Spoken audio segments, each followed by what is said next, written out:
In today's story, Elizabeth Hart discovers that her husband of 25 years, Daryl Hart, has stolen their entire $450,000 savings to run away with his much younger mistress.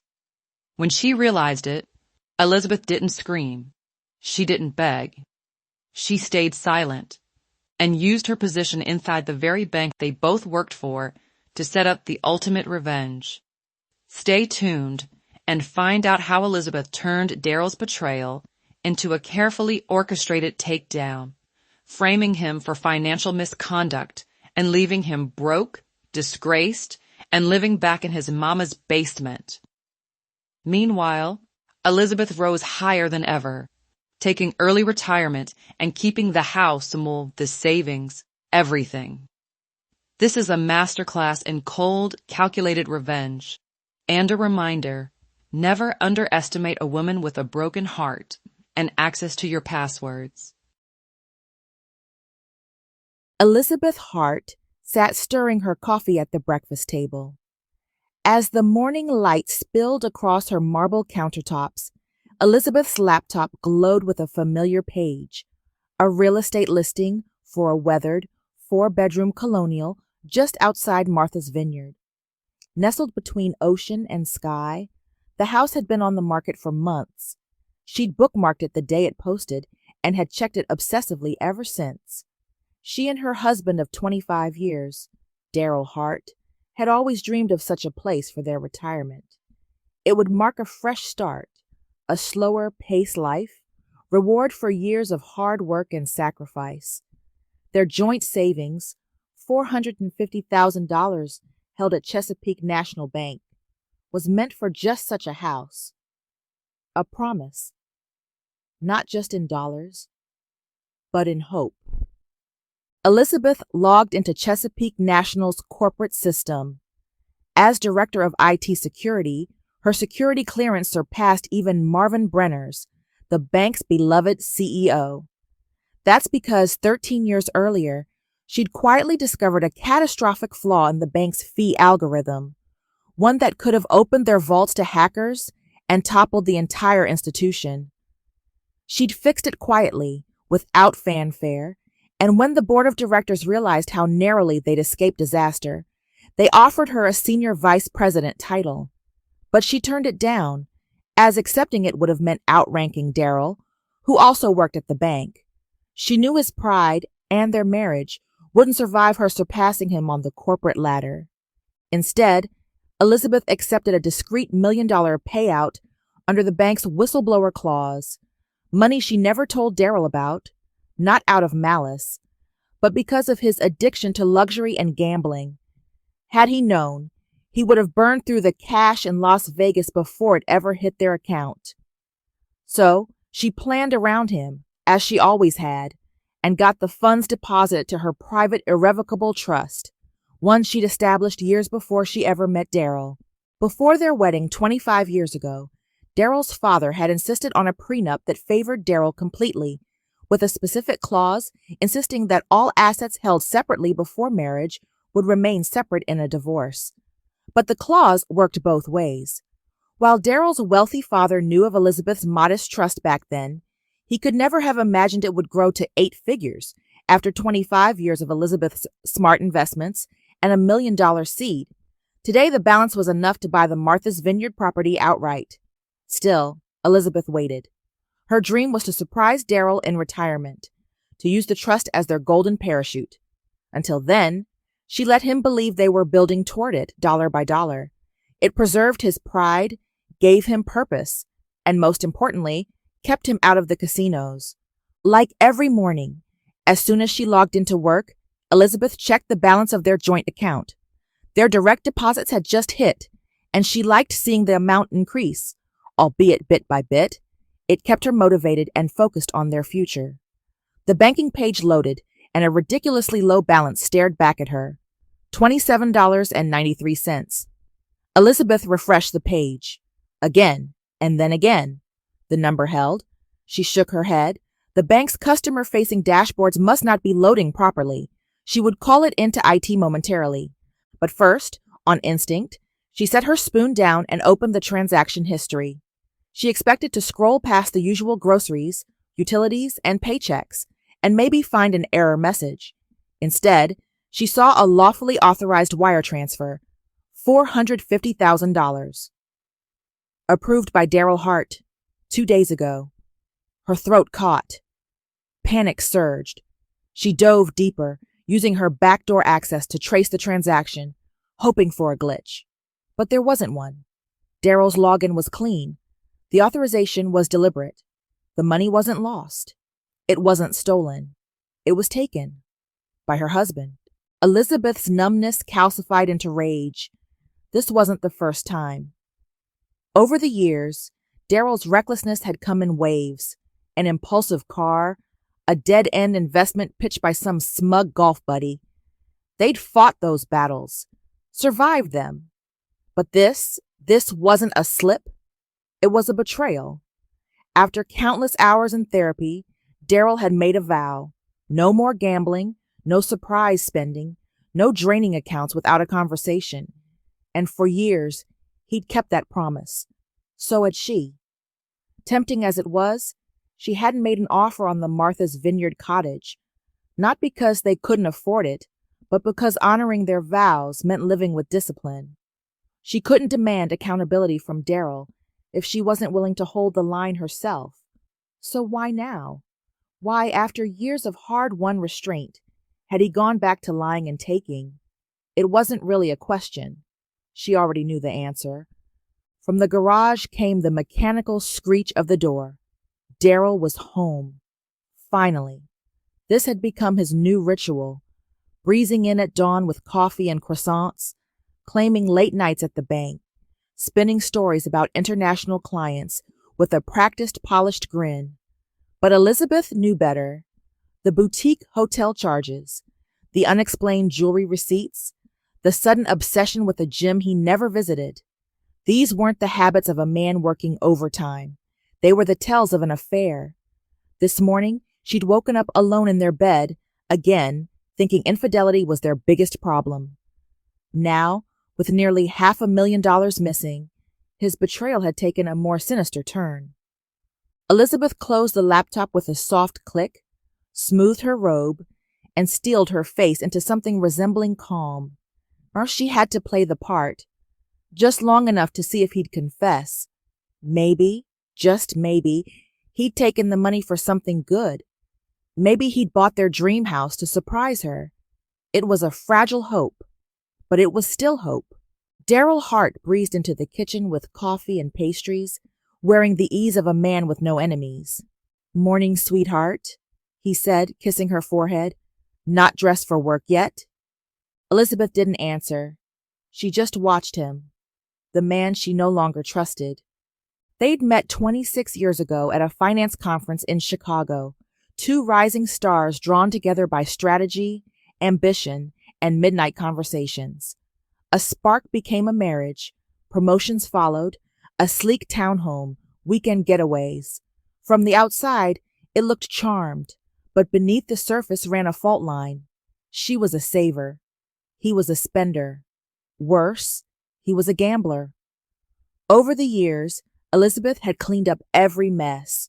She'd restructured Daryl's debts, taken loans in her name, skipped her own needs so he could keep up appearances, bounced car payments, unpaid casino suites. She'd covered it all. It was a miracle they'd saved enough for a house, and now he'd taken even that. "This is my work from home day, remember?" she said calmly. "Oh, right," Daryl said, biting into a croissant, already scrolling through his phone. "I forgot." Elizabeth studied his face.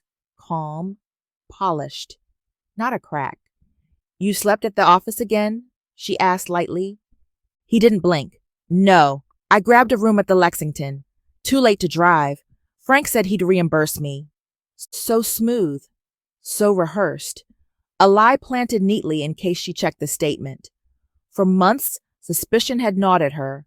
Late meetings, last-minute trips, evasive answers. She hadn't wanted to be that wife. But the signs were there. Secretive texts, a new cologne. How relieved he seemed when she canceled plans. She'd known. Deep down, she'd always known. But it wasn't real. Not until the money disappeared. Over coffee, they made small talk. Elizabeth even pulled up the Martha's Vineyard listing again, marveling that it was still on the market. Daryl smiled, nodded, and said all the right things, but the spark was gone. His enthusiasm for their future, for retirement dreams and shared plans, had vanished. He finished his meal in silence and took his phone upstairs to shower. That was it. Another woman, another betrayal. As the shower roared overhead, Elizabeth stared out at the garden, her mind already shaping a plan. The moment Daryl left for work, she headed straight to their home office. A familiar current of urgency buzzed beneath her skin. She powered up her developer-grade desktop, installed years ago by Chesapeake National after she uncovered the code flaw that nearly crippled the bank. Officially, she used it to run silent compliance sweeps. Unofficially, it was a fortress. Her highest level access, known only to the board, the CEO Marvin Brenner, and her boss, CIO Frank Whitmore, was cloaked beneath a male alias, registered through an overseas contractor. Today, she used it to tunnel in. Through an encrypted VPN, she created a new identity and slipped into the bank's internal systems. She pulled up every account tied to her and Daryl, then filtered for large transactions from the last 60 days. And there it was, a $450,000 transfer, initiated from Daryl's work laptop. The stupidity was breathtaking. He hadn't just stolen marital funds, a legal minefield in its own right. He'd done it using bank-issued hardware, a flagrant ethics violation, a fireable offense, and possibly a federal crime. Elizabeth dug deeper. She followed the digital trail, step by step, until the recipient account finally blinked onto her screen. J. D. Worthy, LLC. She opened the incorporation documents, and when she saw the name listed as the principal member, her breath caught in her throat. Jada Delaney. Elizabeth sat back, a chill spreading fast and sharp through her veins. Jada Delaney was the junior analyst hired at the bank just 8 months ago. 15 years younger than her and Daryl, she held an MBA courtesy of Harvard and a BBL courtesy of some surgeon in Miami. Elizabeth remembered her well.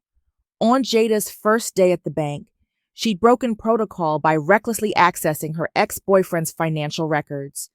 It was a fireable offense, but Elizabeth hadn't reported her.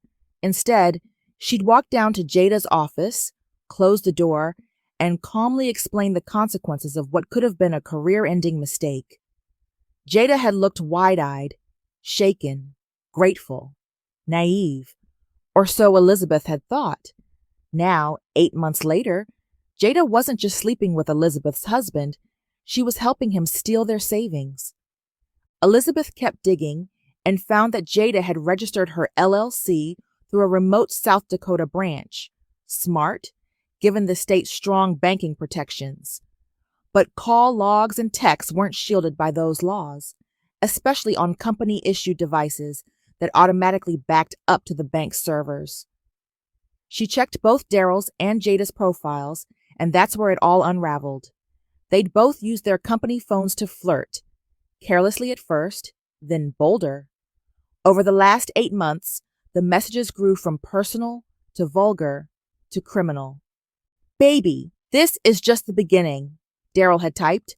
"Once our annual bonuses hit in December, I'm out. No more waiting." "And you're sure she can't sue you for the money back?" Jada replied. "She could," Daryl said, "but she won't. Elizabeth's obsessed with me, always has been. She'll spend more time begging me back than putting up a fight. Besides, she's like a walking ATM. Everything she touches turns to cash. 6 months post-divorce, she'll be solvent again, and she won't even bother chasing us." "I'd rather be pretty than smart," Jada had written. "Believe me, baby, you already are," Daryl cooed back. Elizabeth read those lines twice. her vision blurring with hot tears. This wasn't just an affair. It was a cruel coup, calculated to steal her future while counting on her silence. They planned to live lavishly off everything she'd rebuilt after Daryl's constant attempts to burn it all down. The tears were unstoppable, and for the next 3 hours, Elizabeth could do nothing but walk the townhouse, screaming out her pain and wondering aloud how Daryl could do her so dirty. When she finally pulled herself together, she returned to her desk and made 2 calls. The first was to the bank's HR hotline to call in sick for the next 2 days. The second call required more effort. Elizabeth reached into the back of a drawer and pulled out a dust-covered Rolodex she hadn't touched in years. With a flick of her fingers, she flipped through the yellowed cards until one stopped her cold. Catherine Vale, divorce and family law, specialist in high asset extractions. Elizabeth remembered the night they met, at a charity gala for the Children's Hospital. They'd been seated at the intimidating women table, the one quietly avoided by powerful men. Catherine had been sharp, amused, and ruthlessly insightful. At one point, as another woman nervously confessed her suspicions about her husband, Catherine had calmly diagnosed the situation like a surgeon. "Cheaters never change," she'd said, sliding a small stack of business cards across the table. "You should all take one. Hopefully you'll never need me. But when you do..." Elizabeth had been the only one to take a card, and now she needed it. Elizabeth dialed the number, and Catherine answered on the second ring. "Catherine Vale." Her voice was crisp, direct, with no wasted syllables.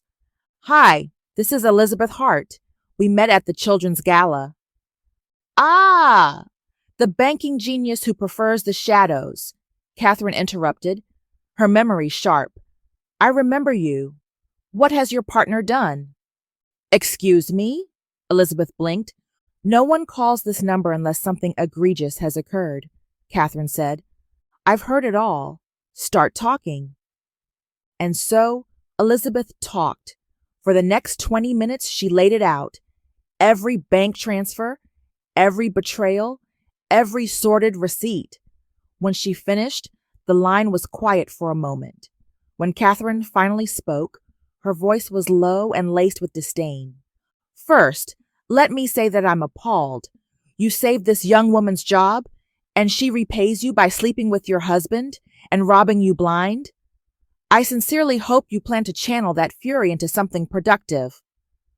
"Oh, I intend to," Elizabeth said, and for the first time in hours, she smiled. "Good. Second, tell me this. I assume a woman with your experience has a separate account tucked away, something he can't touch?" "Yes," Elizabeth confirmed. Catherine seemed to smile through the line. "Let's not discuss it further. Just confirm that it's healthy enough for what comes next." "It's very healthy," Elizabeth replied. "I can afford you." "I'm not taking your money, not yet," Catherine said, her voice soft but precise. "If your husband sees my name too soon, he'll panic and get careful.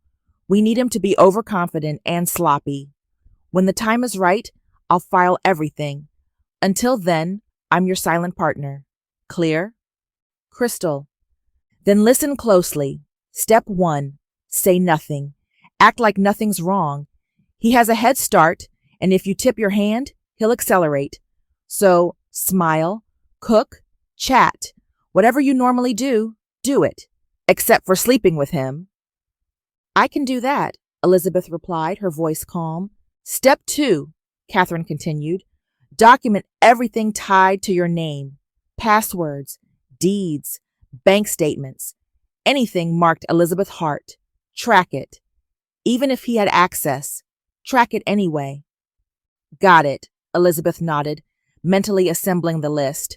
"And third," Catherine said, her tone sharpening, "hit him where it hurts most, his image. Cheaters hate getting caught, so get people in the office whispering. Don't accuse, don't confront. Just let the affair slip into the air and swirl. The side eyes will follow." Elizabeth opened her company Slack. "Done," she said. Catherine's tone dropped low, almost intimate.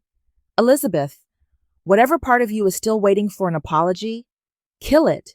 It's dead weight. You're not here to heal. You're here to win." Elizabeth closed her eyes, letting that truth settle like steel in her bones. "I know. I don't want his excuses. I just want what's mine." Catherine's approval hummed down the line. "Move like smoke. Strike like a blade. When it's time to finish him, reach out and we'll discuss next steps." The line went dead. Elizabeth sat for a long moment, letting the silence settle around her like dust. No music, no distractions, just the low hum of her desktop and the quiet thunder of her own resolve. Then she got to work. For the next 2 days, she barely slept as she pulled every file, every contract, every joint account statement she'd ever signed since the day she became Mrs. Daryl Hart.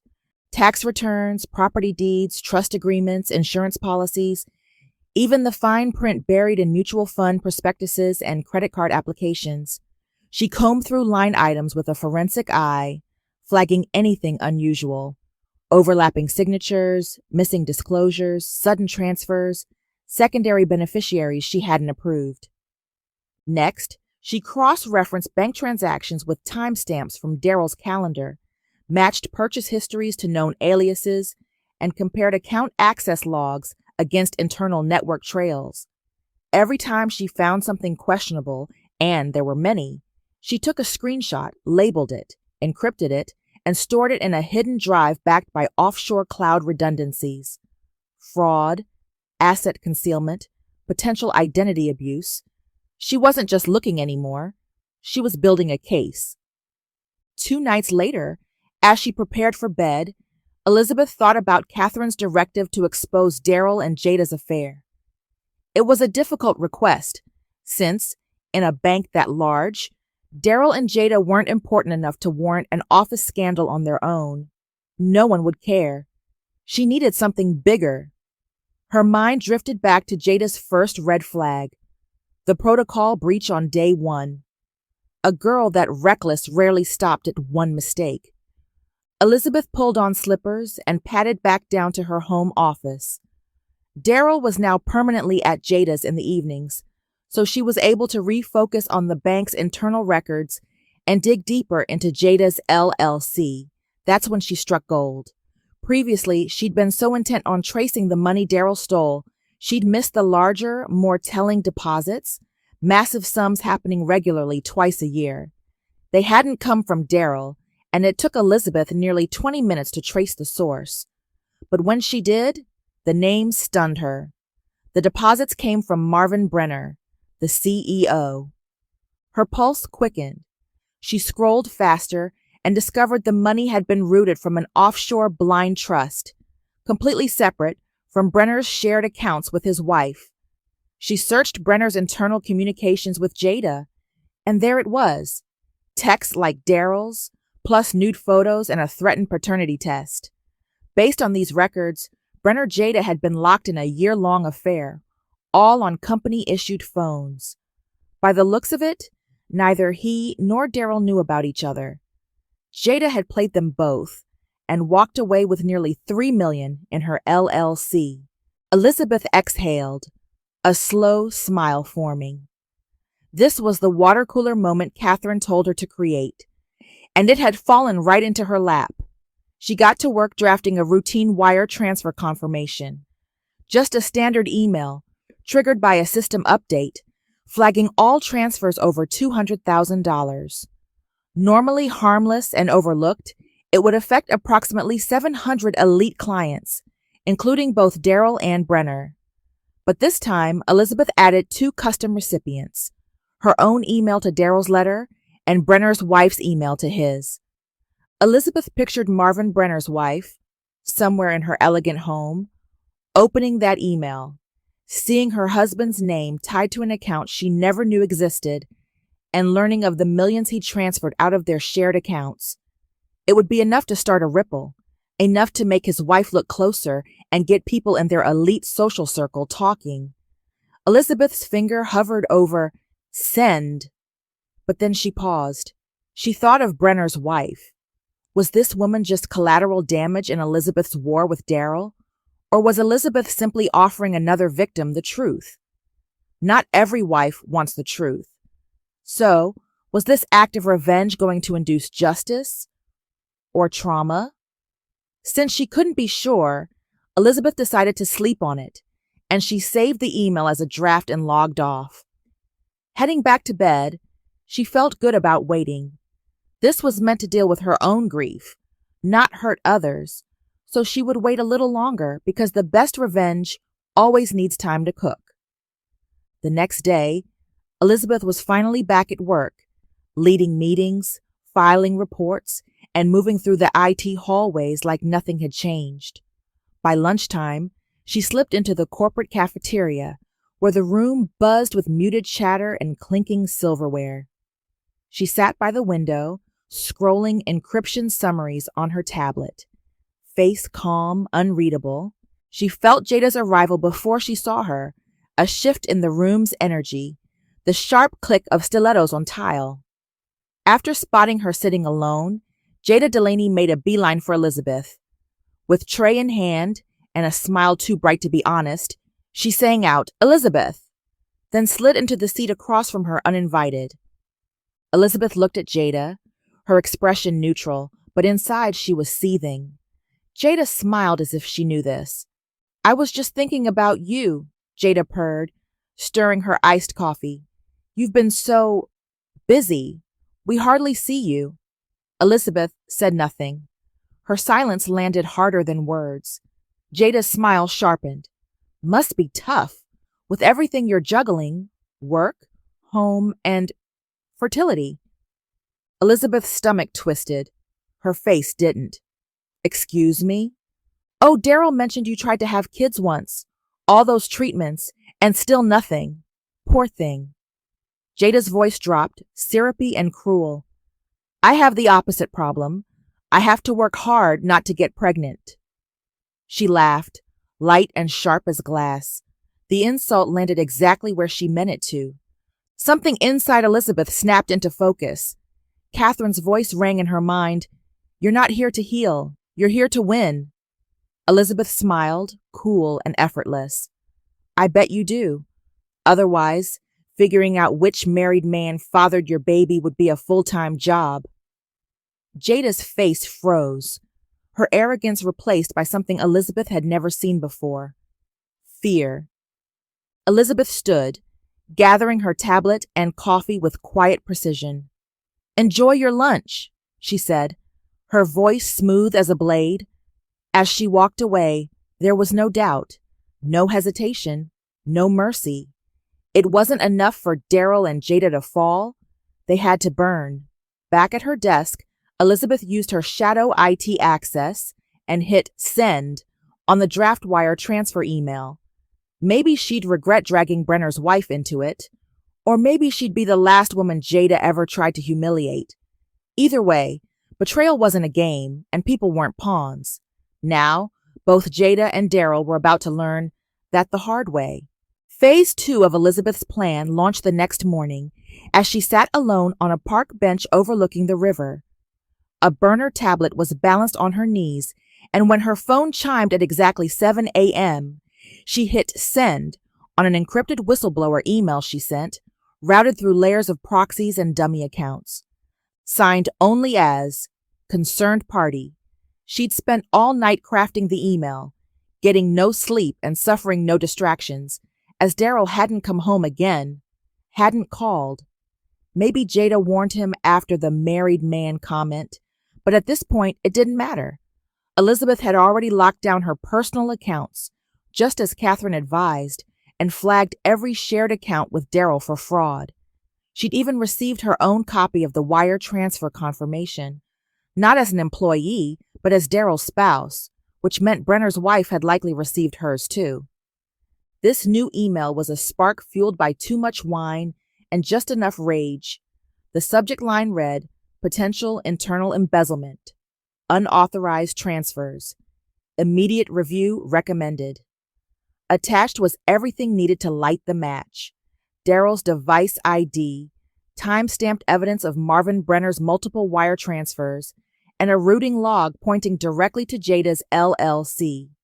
On paper, it might look like a personal dispute between colleagues, but in practice, it would trigger a full-scale audit of all the involved accounts.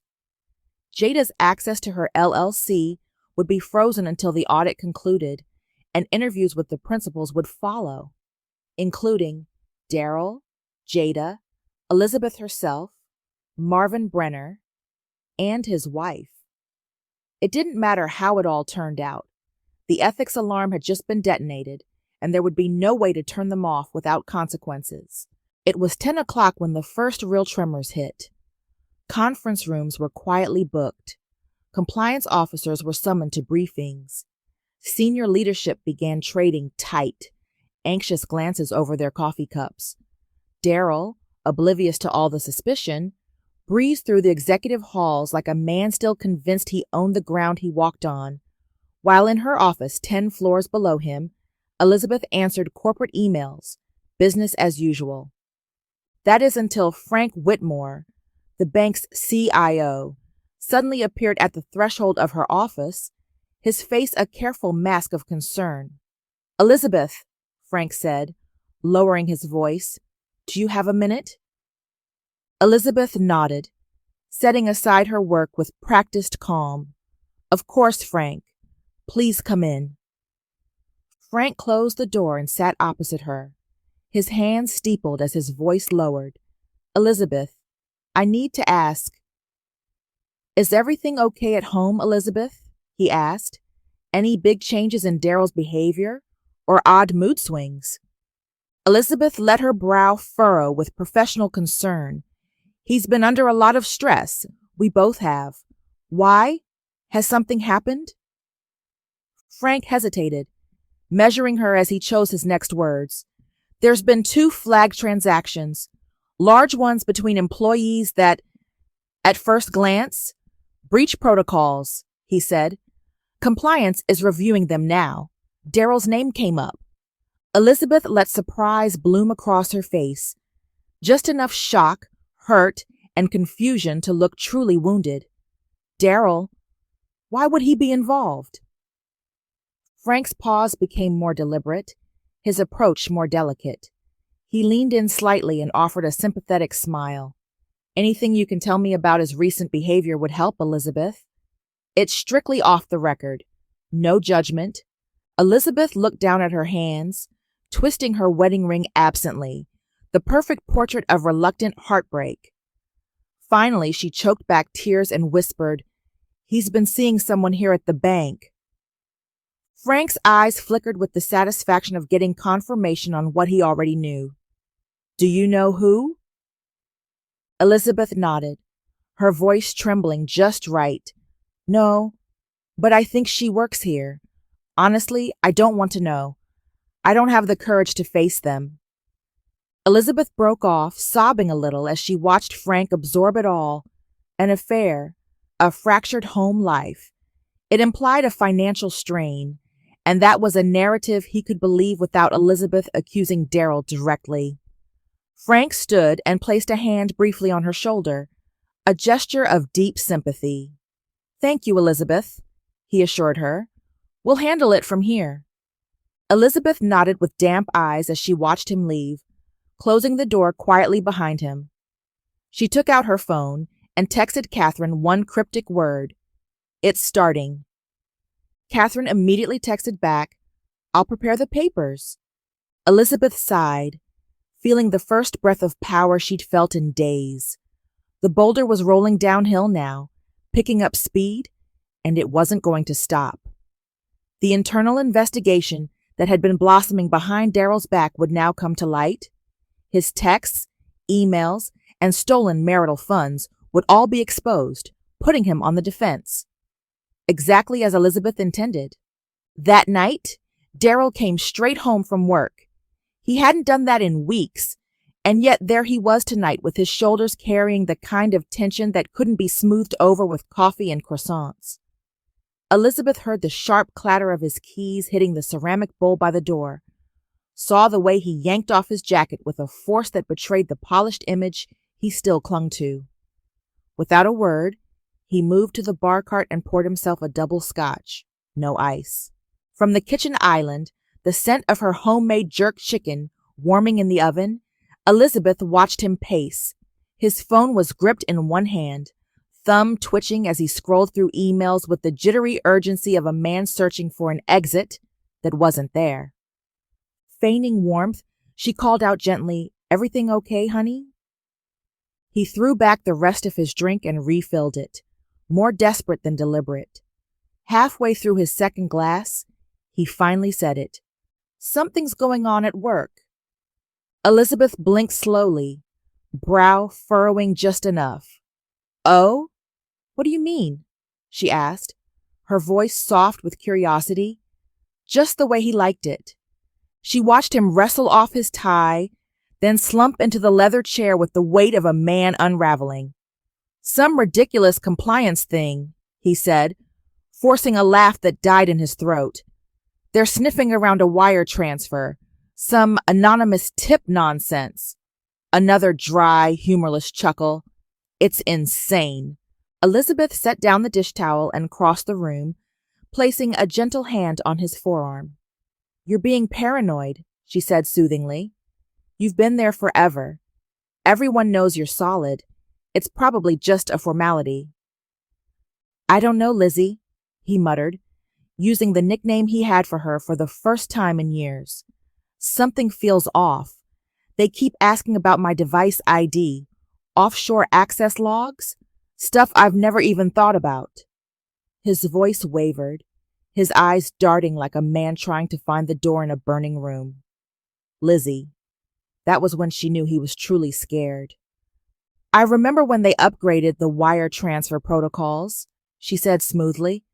"Those questions became standard for any internal transaction over 200,000. Did something like that hit your desk recently?" His eyes twitched, just enough. She saw the flicker of memory, of guilt, of the exact moment he wired their future away. "No," Daryl lied, his voice cracking around the word. "Nothing like that at all." Elizabeth gave his arm a gentle squeeze, offering a warm, practiced smile. "Then there's nothing to worry about," she whispered. "I'm sure it's all just a big misunderstanding." Daryl exhaled, his shoulders easing.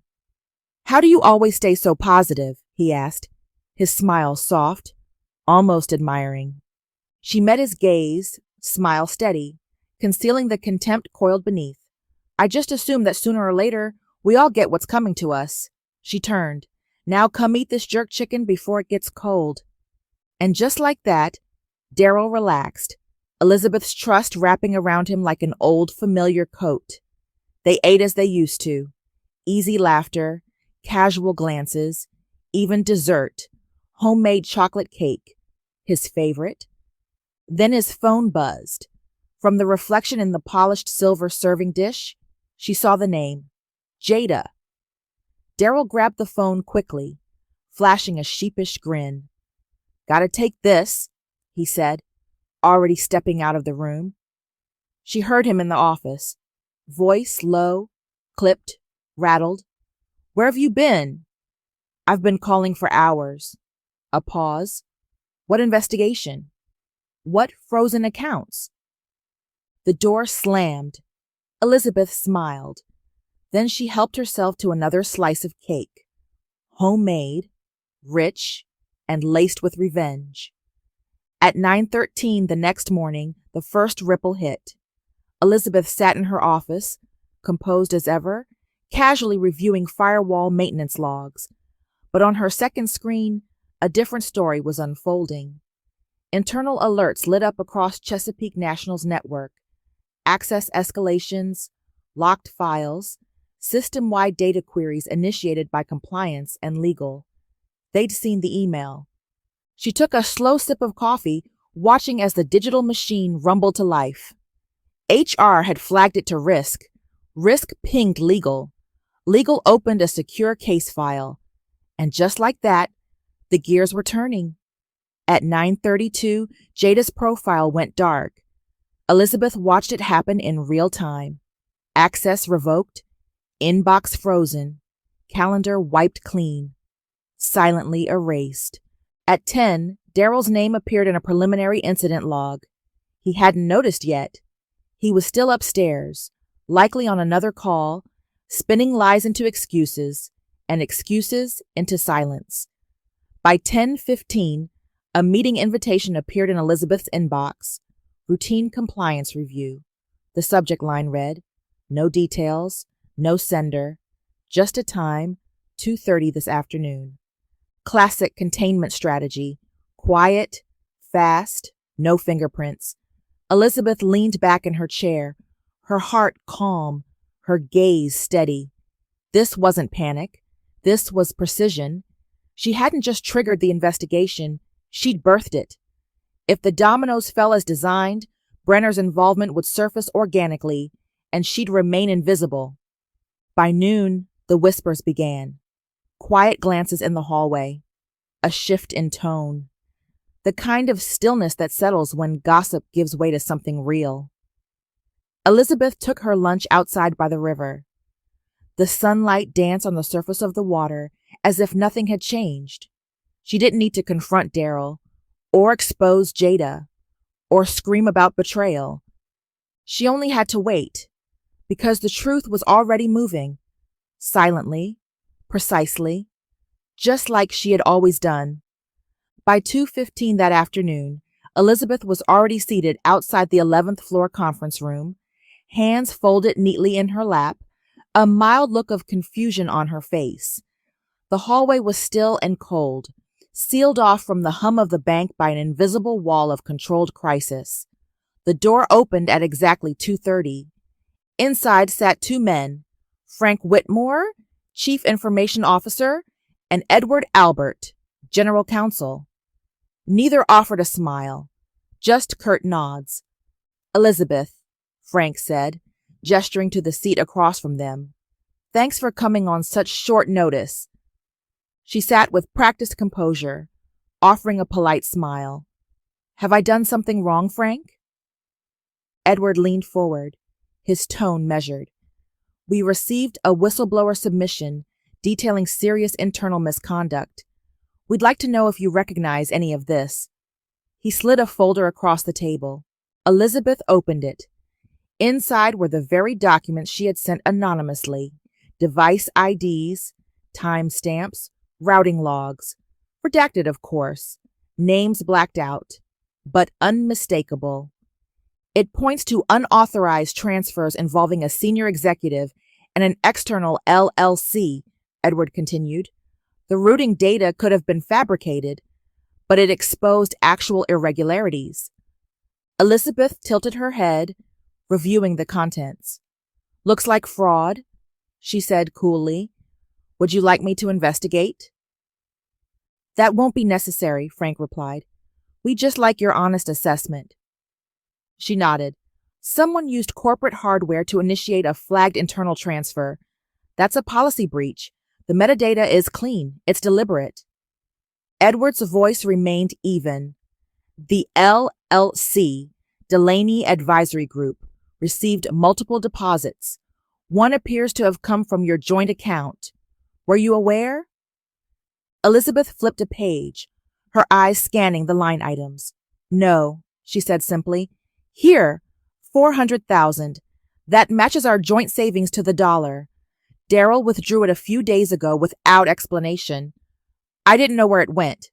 Until now." The men exchanged a brief glance. "We're treating this as a violation of internal protocol and fiduciary abuse," Edward said.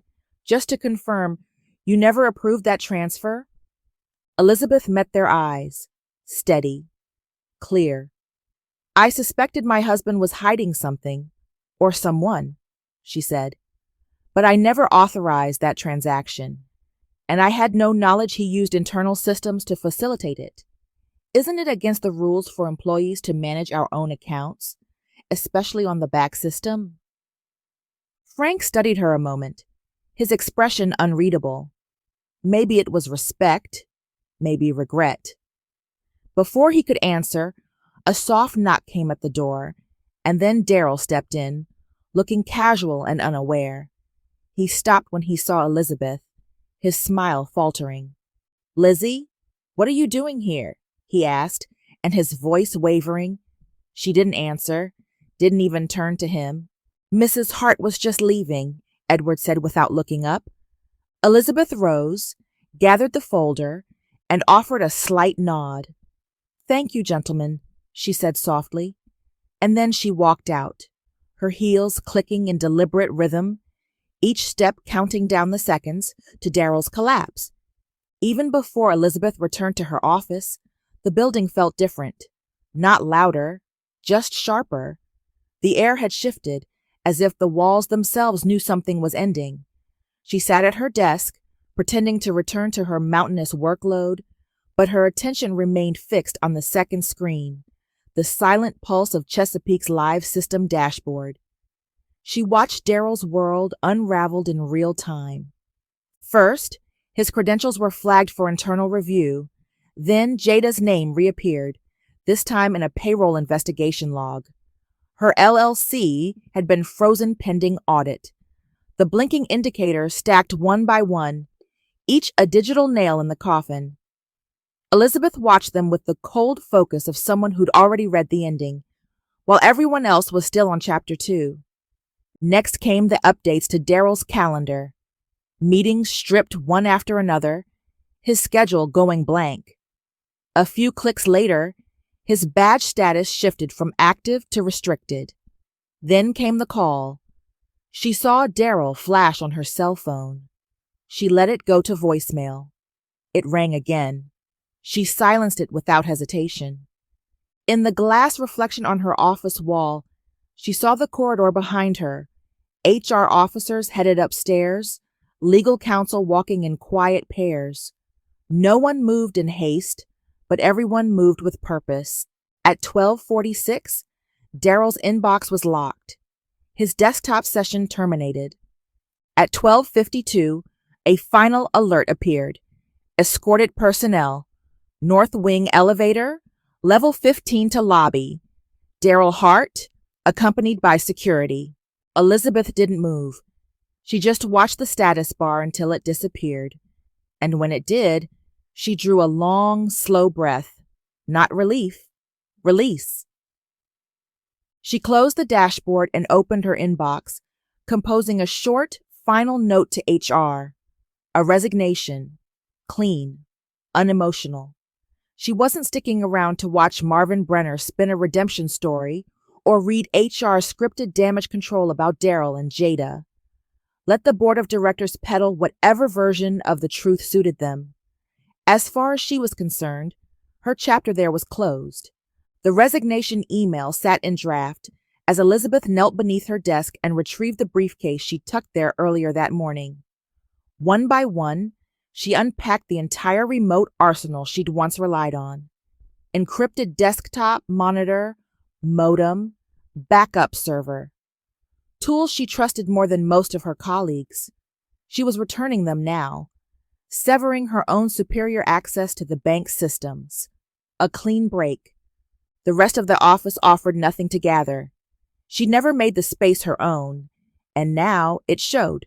No frame memories, no chipped coffee mug with her name, no sentimental clutter, just a worn security badge and a ring of keys, which she placed quietly at the center of the desk, like the final move in a long, calculated game. Then, without pause, she hit send. The email launched, HR received it, with a clean courtesy copy to Frank Whitmore. No excuses, no farewells, just closure. Empty briefcase in one hand, purse in the other, Elizabeth locked the office from the inside and closed the door with a firm, echoing click. The hallway beyond had transformed, buzzing now with tension, thick with whispers. The CEO's unraveling was no longer a secret, just a matter of timing. Rumors crackled through the air like static. She moved through it all untouched, like smoke slipping through seams, calm, silent, immune, At the elevator, she stepped in. The door slid shut with a soft metallic sigh.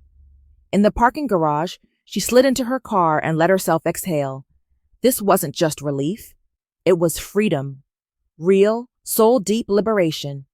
The kind that arrives years before you expect it and feels better than you imagined. She turned the key. The engine purred, and without so much as a glance in the rearview mirror, Elizabeth drove away. From Daryl, from Chesapeake National, from every lie she no longer had to carry. 30 minutes later, Elizabeth stepped out of an elevator in a downtown high-rise into the sleek, minimalist lobby of Catherine Vale, Esquire. Catherine was already waiting. "I want to hear everything about the email," she said, skipping pleasantries. "Spare nothing. We're under attorney-client privilege." Elizabeth let out a laugh, the first real one in days, and followed her into a glass-walled conference room overlooking the river. For the next 30 minutes, she laid it all out, methodical, precise, and ruthlessly clean. "And he was fired?" Catherine asked, excited. "Escorted out pending review," Elizabeth replied evenly. "But yes, he's out." Catherine gave an impressed nod. "Did not expect you to resign. That was a twist." "I wanted it to look devastating," Elizabeth said. "Like I couldn't breathe in the same building where it all collapsed." "Nice," Catherine grinned, scribbling notes on her tablet. "Now, the divorce. Strategic. I reviewed your prenup. It's boilerplate and perfect. Page 14, section 23. Any properties and assets owned before marriage are not subject to division upon dissolution of the marriage, and there is no obligation for post-divorce support by either party." Catherine smiled. "I could kiss your father-in-law?" Elizabeth grinned. "Yes, and Daryl knows my trust predates our marriage. He knows he can't touch it." "Legally, no," Catherine warned. "But this isn't about law. It's about leverage. If Daryl suspects you've got more than he believes, he'll drag this divorce out to bleed you with fees." Elizabeth nodded.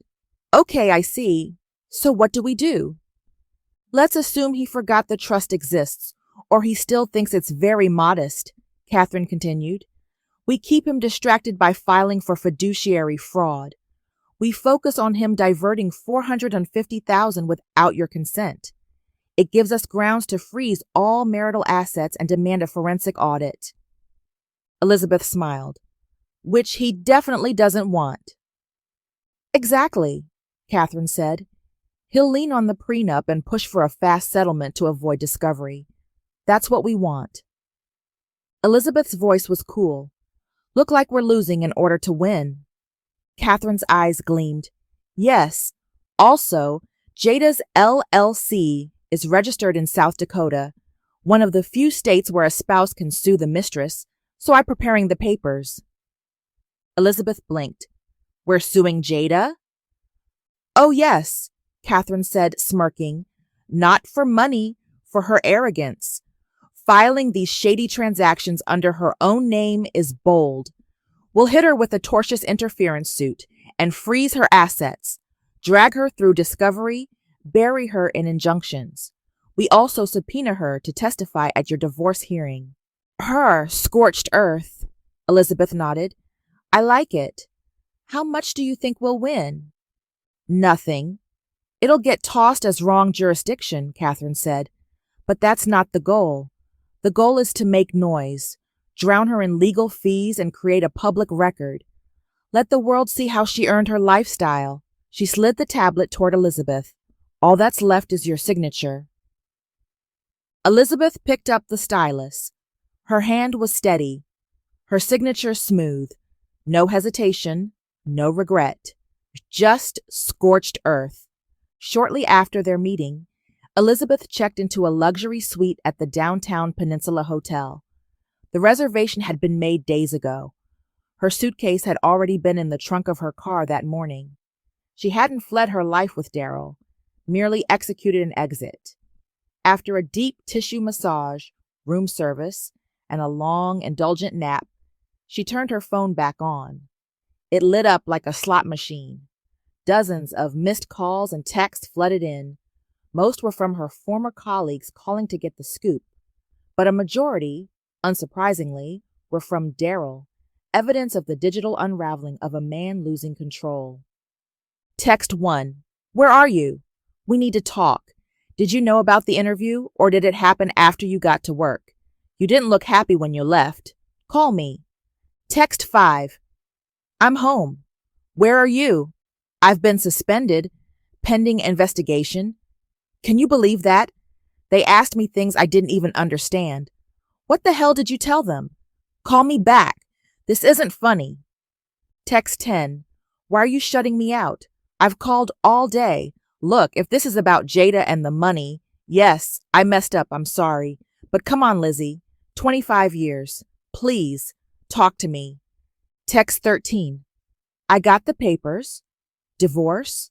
Fraud? You're really doing this? After everything? Text 15. Remember Chicago? That finance conference? You wore that blue dress and we stayed up all night dreaming about the future like it was already ours.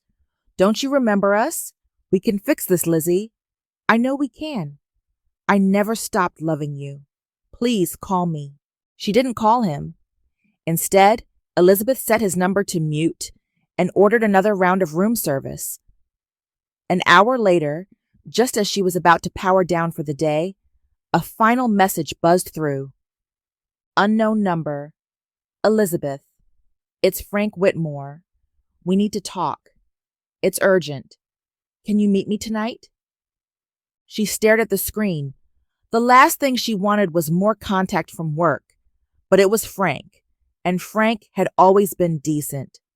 She wrote back, the Peninsula Cocktail Lounge, 1 hour. His response was immediate. I'll be there. An hour later, Elizabeth stepped into the Peninsula's cocktail lounge. Quiet, discreet, all polished wood and glass. Frank Whitmore was already in a corner booth, 2 bourbons in and visibly tipsy. I didn't order for you, he said as she approached. You always skipped office socials, so I've never known your poison. Elizabeth chuckled, sliding into the seat across from him. A waiter appeared and she gave her order. Scotch. Neat. As the waiter walked away, Frank raised an eyebrow. Of course. Anyone who pulled off what you did drinks scotch. Neat. Elizabeth didn't react, but inside she froze. Frank smiled knowingly. Relax. I can't prove anything. No one can. But I know it was you. It had your fingerprints. Subtle, silent, surgical. The elegance. That's our Elizabeth. Stylish and brutal. She sipped her drink, met his gaze. What do you want, Frank? He leaned in. Not to scold, not to warn. I came to say thank you. I knew about Marvin and Jada from the start. The money, the breaches, but I didn't act. Understandable, Elizabeth said. No one wants to lose their job. Frank shook his head. No, you don't get it. Marvin's my brother-in-law. Elizabeth blinked. Seriously? Yep, he sighed. He got me the job fresh out of business school. I was a total nepotism hire. I had no business being in that deep. I tried to learn fast, but... He glanced at her, sheepish. I never told you this, but I'm the one who created that algorithm flaw 13 years ago, the one you caught. Elizabeth stared at him. I knew you never asked who made the error, never blamed anyone. One look and you'd have known it was me. Maybe you did look. We both know you have a mean poker face. She smiled at the compliment. I didn't look, she said. It honestly never occurred to me to place blame. We were a team. Mistakes happen. We found the problem and we fixed it. End of story. You fixed it, Frank smiled. And you never took credit. That's what made you dangerous in the best way. Frank looked into his drink. I always wanted to promote you, incrementally. I knew what living with Daryl was like, but you deserved to move up. Marvin blocked it. He was so intimidated by smart women. I guess that's why he kept cheating on my sister. Jada wasn't the first. Elizabeth said nothing, letting the layers settle. She finally snapped today, my sister, Frank chuckled. You copying her on that wire confirmation was the chef's kiss. All those years we performed interventions, begged her to leave. Who knew watching him funnel money to his mistress would be the final motivator? Elizabeth nodded. Yes, I found it pretty motivating myself. Frank laughed hard. Yes, but did you dump Daryl's $10 million watch collection into the pool and back your Mercedes over his golf clubs? Elizabeth's eyes widened with delight. She didn't. Oh, yes, she did, Frank winked. It was glorious. They laughed, truly laughed. Then Frank grew serious again. Thank you for lighting the fuse I never had the guts to strike, Elizabeth. And don't worry, your name's clean. Edward, the board. No one knows a thing. This stays between us. Elizabeth raised her glass in a toast to an unexpected week. Indeed, Frank said. They clinked glasses. After a sip, he added, When you're ready, I'd love to bring you back, with a new title and salary, full benefits, and a settlement for wrongful termination. Or if you prefer to work from home, you can come back as an independent consultant. Make your own hours, no office politics, just your brain doing what it does best. Elizabeth looked out at the harbor. The offer was tempting, but she wasn't ready, not yet. Let me finalize the divorce first. Then I'll think about it, she said. Frank grinned. You're divorcing that snake. Excellent. Elizabeth nodded. I filed this afternoon. I'm going after everything, and I'm suing Jada for interfering with my marriage. Frank blinked with shock. You can do that? Elizabeth shrugged. Maybe. South Dakota recognizes alienation of affection, and that's where her LLC is registered. It's a long shot since Daryl and I aren't residents, and it'll probably get tossed, but it'll still hit the public record, and she'll burn through a fortune in legal fees trying to swat me off. Frank gave a low whistle. Remind me never to cross you, Elizabeth Hart. You're positively lethal. Elizabeth gave him a survivor's smile. You know, Frank, that just might be the nicest thing anyone's ever said to me. The shutters were chipped and the paint was fading, but the Martha's Vineyard house Elizabeth had quietly stalked for months was finally hers. She stood on the porch, arms folded, watching as movers carried the last of her belongings from the truck. In her mind, the realtor's voice played like a recording. No one looked at it. Such a hidden treasure, just sitting here, neglected for months. I wanted to buy it myself, but my husband said no. Now I'm convinced. It was waiting for you. Elizabeth chuckled at the memory. It really had been the simplest transaction of her life. A 30-day close, paid cash in full, no mortgage, no bidding war, no Daryl, just a clean, fresh start. Inside, sunlight poured through the bay windows, casting warmth on the hardwood floors. She walked the room slowly, each step brushing away memories of boardrooms, betrayal, and closed doors. Here, there was the space and inner peace she'd always craved. Then her phone buzzed. Catherine?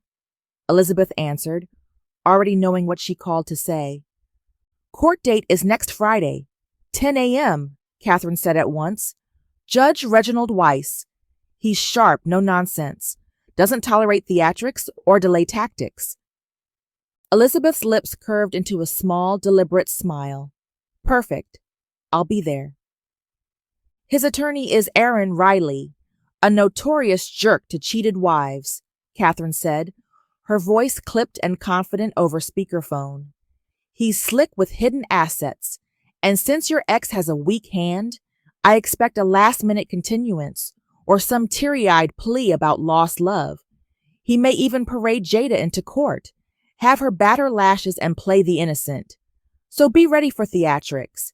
He'll try to paint you as emotional, vindictive, maybe even unstable.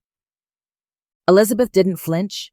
She moved to the living room, her fingertips grazing the cool, weather-worn stone of the fireplace. The original tile work was still intact, ornate, hand-laid, perfectly imperfect. "Let him try," she said evenly. "Daryl underestimated me throughout our marriage. He'll regret doing it in court." "That's the spirit I want to see," Catherine championed. "We stick to the prenuptial, period.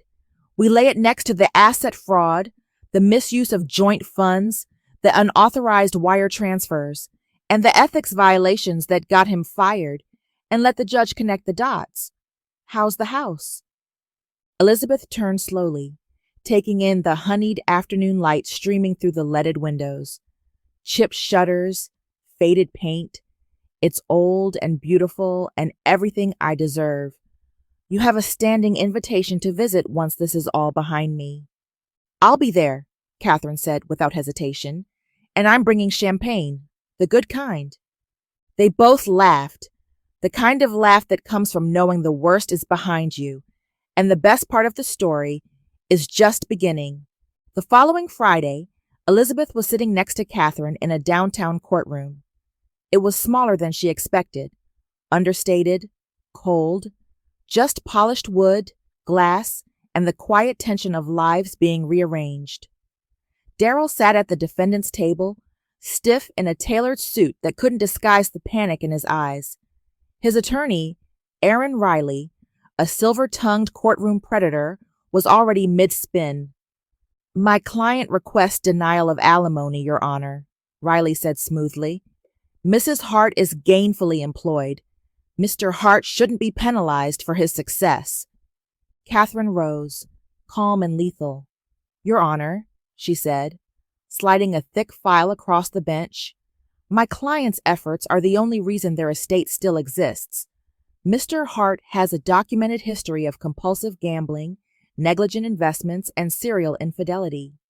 He unilaterally siphoned $450,000 in marital assets without disclosure or consent through unauthorized channels using company devices. His actions triggered an internal audit, led to his termination, and forced my client's resignation due to reputational fallout. She now seeks restitution for unpaid strategic labor within the marriage and compensation for the personal and professional damage caused by Mr. Hart's misconduct." The judge flipped through the file, then looked to Riley. "Response?" Riley smiled, the kind that never quite reached his eyes. "Your Honor, we don't deny transfers were made, but my client maintains they were business-related. Recreational gambling was addressed in marriage counseling, and the alleged infidelity is subjective. There's no hard proof of malicious intent. At worst, this was miscommunication, not misconduct." The judge turned his gaze to Daryl. "Mr. Hart, explain the $450,000 withdrawal." Daryl cleared his throat. "It was a time-sensitive real estate opportunity. I planned to tell my wife once it was finalized. I didn't want to stress her out." The judge's eyebrow rose. "So you funneled nearly $500,000 to a separate account without informing your spouse, under the guise of protecting her from stress?" "Yes, Your Honor," Daryl replied. "The markets were volatile." "And your affair with the woman who owned the LLC?" the judge asked dryly. "That part of your strategy too?" Daryl flinched. "That was a lapse in judgment. I wasn't thinking clearly." "Clearly," the judge muttered. He turned to Elizabeth. "Mrs. Hart, what did you believe the funds were for?" Elizabeth spoke calmly. "Originally, they were for IVF. When that failed, we agreed to use the money for early retirement, a house on Martha's Vineyard. When the money vanished, I let myself hope for a moment that maybe he'd bought the home as a surprise, but the bank confirmed he gave it to another woman." The judge nodded, his face unreadable. "Let the record reflect. One spouse believed the funds were for building a family. The other used them to bankroll a business venture with his mistress." Daryl looked down, red with shame. The judge removed his glasses and set them on the bench. "I've heard enough." Gavel in hand, his tone turned crisp. "This court finds in favor of Mrs. Hart. Mr. Hart will pay $225,000 in restitution and $125,000 in compensatory damages. The townhouse is to be sold, and the proceeds split evenly. All retirement and insurance accounts are to be liquidated and divided 50-50. Mr. Hart will cover the petitioner's legal fees. Separate accounts per the prenup remain separate. He looked pointedly at Daryl. This matter will be referred to federal authorities for review of potential corporate malfeasance. Court is adjourned. The gavel struck, chairs scraped, murmurs rippled through the gallery. Catherine leaned in. And that is how you take down a gambler. Outside the courtroom, Daryl caught up to Elizabeth near the elevators. "Liz," he called, breathless. "Wait, just a second." She didn't. He rushed in behind her as the elevator doors began to close. "I know I messed up," he said, "but we don't have to do this like enemies. We could settle, drop the attorneys, just talk. Just us." Elizabeth turned to him, her eyes level. "You didn't want just us when you were sleeping with Jada." "That was a mistake," Daryl pleaded. "I know that now," he said, voice low. "You were everything. Are everything. We can fix this." Elizabeth tilted her head, as if studying a stranger. "You wired our future to another woman, buried my trust in lies and casino debt.